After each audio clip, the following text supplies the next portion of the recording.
জয় রাধে রাধে বন্ধুরা, ফিরে এলাম আমি আবার। তো এইবার বলছে যে তুমি তাহলে এইবার কি রাখবে? বলো, আমি তো তোমার সহদেবকেও জিতে নিলাম, এখন কি করবে?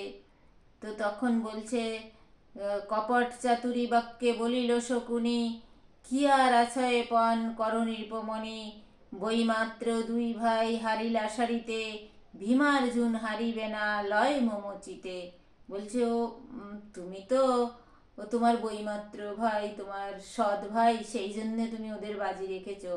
এটা আমার দৃঢ় বিশ্বাস যে তুমি তোমার ভীম আর অর্জুনকে বাজি রাখবে না, কেন কি ওটা তো তোমার নিজের ভাই, আর ওটা তো তোমার বইমাত্র ভাই, তোমার সৎ মায়ের ছেলে, এরকম ভাবে বলছে শকুনি মামা। তো তখন ধর্মরাজ কি বলছে, ধর্মরাজ বলে, তব দেখি দুষ্প্রকৃতি, ভ্রাতৃভেদ ভাষা কেন কহ মন্দমতি। বলছে তোমার তোমার এরম দুষ্প্রকৃতি কেন, এরম অবুদ্ধি কুবুদ্ধি কেন তোমার? তুমি আমাদের ভাই ভাইয়ের মধ্যে ভেদ সৃষ্টি করছো, হ্যাঁ, এইভাবে এই ভাষা বলে। আমি আর পঞ্চ ভাই একই পরাণ, কি বুঝিয়া হীন বাক্য কহিলা অজ্ঞান। তখন একটুখানি রাগ হয়ে গেছে যুধিষ্ঠিরের, বলছে আমি আর আমার পাঁচ ভাই, আমাদের পাঁচজনের একটা আত্মা, তুমি এরম কথা কি করে বললে অজ্ঞানের মতো? ভীতু হইয়া শকুনি বলিছে সবই নয়, সহজে পাশায় মত্ত সুজনেও হয়, মত্ত হইলে অবক্তব্য বাক্য আসে মুখে, তুমি শ্রেষ্ঠ গরিষ্ঠ ক্ষমহ দোষ মুখে। বুঝেছে যখন সুর খারাপ, তখন বলছে যে পাশায় যা, তো এখন পাশায় মত্ত হয়ে গেছি, তো আর পাশায় মত্ত হলে যে অকথ্য ভাষা মুখ থেকে বেরায়, যেটা বলা কর্তব্য না, সেটাও হয়ে যায় আর কি। সরি, ভুল করে হয়ে গেছে, সরি বলে নিয়েছে শকুনি। তো বলছে তুমি তো শ্রেষ্ঠ, তুমি খুব ভালো, তুমি আমাকে ক্ষমা করো। তো পুনঃ যুধিষ্ঠির করিলেন এ উত্তর, তিন লোকে খ্যাত যে আমরা সহদর, হেরে হেরে হেলে তরি পর সৈন্য সাগরের প্রায়, যেই দুই বীর কর্ণধারের কৃপায়, হেলায় জিনিল দেবরাজে ভুজ বলে, অগণিত গুঞ্জার খ্যাত ক্ষিতি তলে, এ কর্মেতে পণযোগ্য নহে হেন নিধি, তথাপিও করিপন অক্রীড়া বিধি, অক্ষ ক্রীড়া বিধি।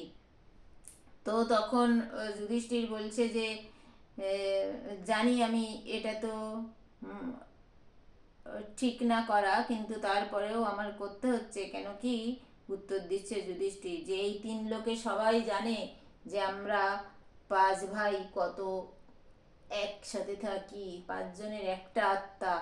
তো তারপরেও আমার এই ভাই দুটো, ভীম আর অর্জুন, এরা পৃথিবীতে, এদের এত গুণ আছে যে বলে শেষ করা যাবে না।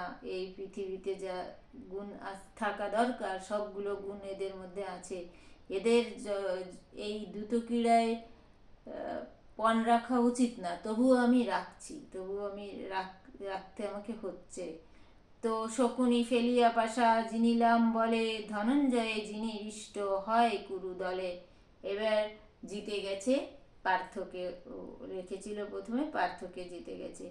ধর্ম বলিলেন পণ করি এইবার, বলেতে মনুষ্য লোকে সম নাহি যার, ইন্দ্র যেন দৈত্য দলি পালে সুরগণে, সেই মতো পালে ভীম পাণ্ডুর নন্দনে।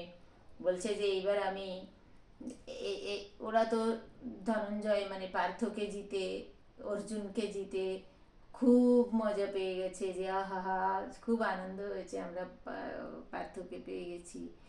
তো এরপরে ধর্মরাজ বাজি রেখেছে ভীমকে, বলছে যে মানুষ লোকে তো এরকম শক্তিমান কেউ নেই, তো দৈত্য সুর অসুর, অসুর মানে দেবতা, সবাইকে পরাজয় করতে পারে আমাদের, আমার ভাই ভীম, তাকে আমি রাখলাম পণে, এবারের পণে। সেই মতো পালে ভীম পাণ্ডুর নন্দনে, পাশায় পণযোগ্য নহে হেন ধন, তথাপিও করিপন দৈব নির্বন্ধন। বলছে এটা পাশায় বাজি রাখার মতো ধন এটা আমার না, তবু আমি রাখছি, এটা বিধাতার নিবন্ধন ছিল বলে এরকম আমাকে হচ্ছে মনে হচ্ছে। জিনিলাম বলি তবে বলিল শকুনি, আর কি আছে পণ করো নিরুপমণি। বলছে এবার তো সব হয়ে গেল, এবার আর কি আছে পণ করার, সেটা করো ধর্মরাজ যুধিষ্ঠির। বন্ধুরা, আমাদের সময় শেষ হয়েছে, এখানে শেষ করছি। আবার দেখা হবে কালকে, আবার কথা হবে। বন্ধুরা, আমার ভুল ত্রুটি হলে আপনারা আমাকে ক্ষমা করবেন। আর রাধে রাধে করে চলেন। রাধারানী আর আমার মাধবের শ্রীচরণ দর্শন করি আমরা একবার চট করে। জয় রাধে রাধে, জয় শ্রী রাধে। রাধারানী সবাইকে আদর করে দাও, আমার বন্ধুদের। বন্ধুরাও আমার রাধারানী মাধবকে আদর করে দেন বন্ধুরা। শ্রী রাধে রাধে। মাধব, রাধারানী সবাইকে আদর করে দাও। সবাইকে আমার রাধে রাধে বন্ধুরা। জয় রাধে রাধে। সবাই ভালো থাকবেন, রাধা নাম জপ করবেন। জয় রাধে রাধে। সব বাধা কেটে যাবে, সুন্দর জীবন হবে, সবাই সুন্দর।